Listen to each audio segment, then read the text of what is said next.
E aí você imagina você ter que dar cabo de todas as responsabilidades que a gente já discutiu aqui juntos, de execução, da própria contabilidade, das prestações de contas, dos relatórios e todo aquele emaranhado de siglas que a gente tem para prestar e ainda ter que assumir a construção do processo de planejamento, PPA, LDO e a LOA.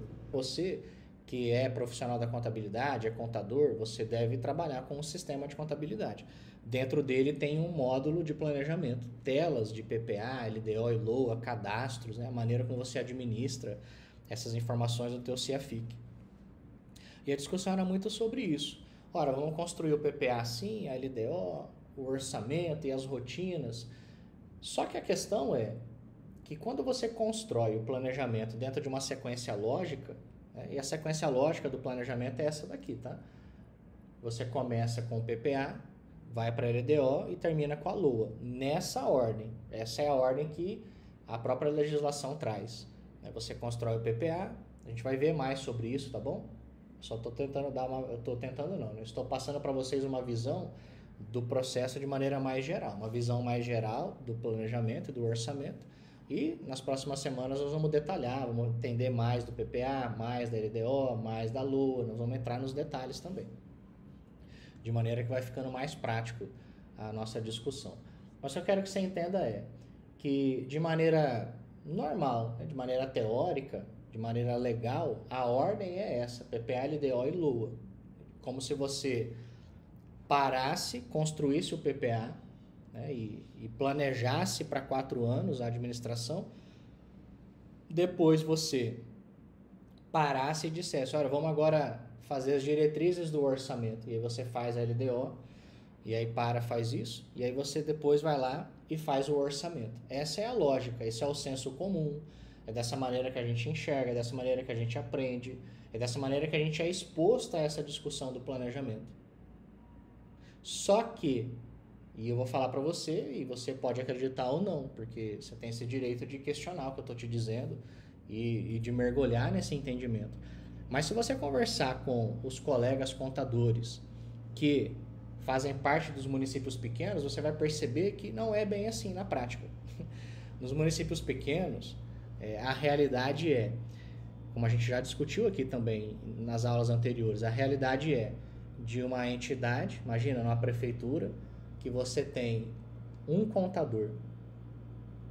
E esse contador, ele acaba sendo responsável por todo o processo, não só de planejamento, mas de execução orçamentária, de contabilidade, de prestação de contas. Então ele fica muito sobrecarregado e ainda tem que construir o planejamento, porque não tem pessoas na administração que tenham conhecimento para isso, discernimento para isso, disposição para fazer, que tenham compromisso e assumam essa responsabilidade. E o que acaba acontecendo é que nesses municípios, principalmente nesses de 50 mil habitantes para baixo, você tem uma equipe muito enxuta de contabilidade, muito pequena. Muitas vezes de uma pessoa só, às vezes 2, 3 no máximo. Essa é uma boa realidade. E aí você imagina você ter que dar cabo de todas as responsabilidades que a gente já discutiu aqui juntos, de execução, da própria contabilidade, das prestações de contas, dos relatórios e todo aquele emaranhado de siglas que a gente tem para prestar e ainda ter que assumir a construção do processo de planejamento, PPA, LDO e a LOA. Pensa nessa situação. Você que está me assistindo aqui, que está vendo essa aula e passa por isso, escreve aqui no chat para o pessoal saber se não é dessa maneira que acontece na prática. Porque eventualmente tem gente que me ouve falar assim e acha que isso é ilusão, porque vivem num mundo, talvez, em que tudo é perfeito, né? Numa entidade que tem um departamento de planejamento e orçamento muito bom, mas essa não é a realidade da grande maioria dos profissionais da contabilidade. A realidade é bem diferente. E aí você imagina, nesse emaranhado de obrigações, de prazos para cumprir, prazos que têm multas a serem pagas caso você não cumpra, não tem como o profissional da contabilidade que assume essa responsabilidade do planejamento realizar um processo dentro daquilo que é ideal. Não tem como, é praticamente impossível, ou humanamente impossível, ele sentar e construir um processo de planejamento da maneira como deveria ser. da maneira como a lei prega para mim e para você, da maneira como a teoria fala para mim e para você que deveria ser. Não tem como, é humanamente impossível. Então, o que acaba acontecendo? Nós temos uma inversão de ordem nisso. Tá? Nós temos uma inversão de ordem nesse processo. E o que os profissionais fazem? Tá? Isso aqui acaba acontecendo de maneira muito normal. O contador, a equipe da contabilidade, executa a lei orçamentária anual. Nós vamos entender mais adiante isso, né? Como é que a gente executa a LOA. Mas, enfim, a gente acaba executando o orçamento. A gente faz a execução, lança as receitas, as despesas, executa orçamentariamente o orçamento. E a partir dessa execução do orçamento, da maneira como ele veio sendo alterado por créditos adicionais dentro do período, a gente joga essas informações do orçamento para o PPA. A gente faz um processo inverso. Na prática, acaba acontecendo isso.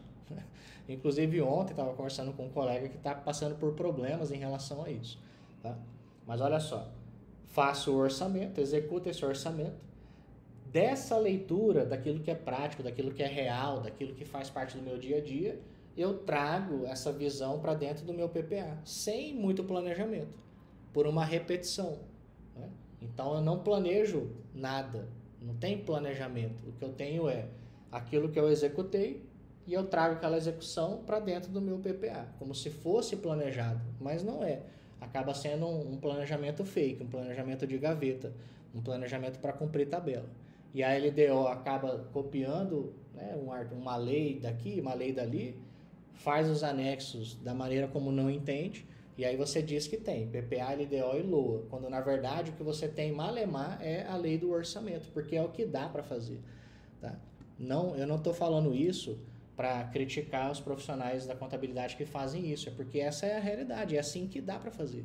Não tem como fazer melhor do que isso sem o envolvimento da gestão, da administração, das secretarias, não tem como fazer melhor do que isso. Então, o que acaba acontecendo é essa inversão de ordem. Tá? Mas nós vamos aprender aqui juntos pela ordem, tá?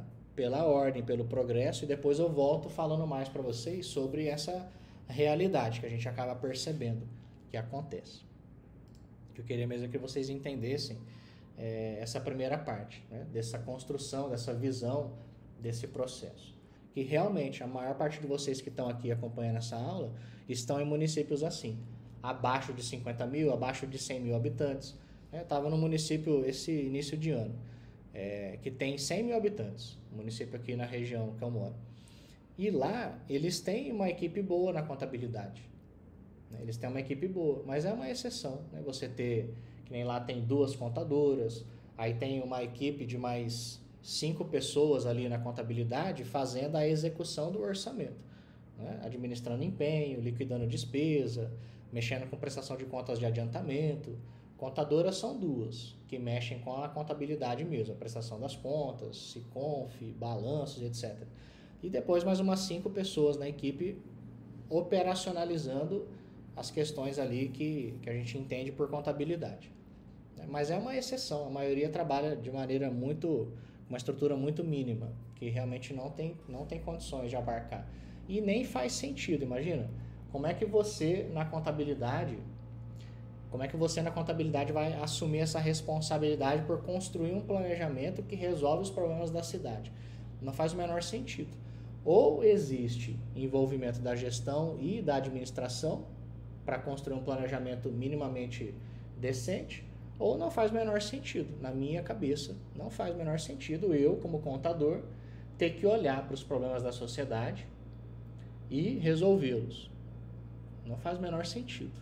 Não faz o menor sentido eu, na contabilidade, ficar pensando em indicadores de resultado que eu vou criar para poder medir uma mentira que é contada na construção desse processo. É ridículo, não faz o menor sentido. Então, ou existe envolvimento da gestão e do Estado com a fiscalização do Tribunal de Contas, do Ministério Público, do próprio Legislativo, aí a gente constrói um planejamento minimamente decente, por ordem e progresso, ou não faz sentido. Aí a gente vai ter que entender isso aqui, ó. O que é prático ou teórico nessa discussão, para que na contabilidade você possa fazer aquilo que faz sentido e aquilo que onde você vai conseguir pôr a tua energia de maneira adequada. Tá? Porque não adianta a gente ficar aqui filosofando e e fazendo de conta que é tudo perfeito, discutindo as coisas dentro daquilo que a lei traz, como se isso fosse verdade, né? Eu preciso jogar luz nessa questão e deixar claro para você que infelizmente não é assim. Nós vamos entender o processo na ordem, tá? Mas eu vou sempre fazer algum ponto com você sobre a prática, porque a grande realidade é que a gente não consegue construir nessa sequência. Não consegue, tá? Mesmo nos municípios maiores que têm setores de planejamento e orçamento, existe uma dificuldade para isso. Aí, eventualmente você tem até o departamento lá que chama planejamento e orçamento, mas conseguem planejar muito pouco, porque não existe uma preocupação, um envolvimento da gestão e das demais secretarias do Estado para que esse levantamento de problemas aconteça, para que a sociedade seja envolvida no processo, para que o legislativo possa apoiar, através dos próprios vereadores, que são representantes do povo, trazer essa visão da sociedade. A maioria não existe isso não acontece, tá bom?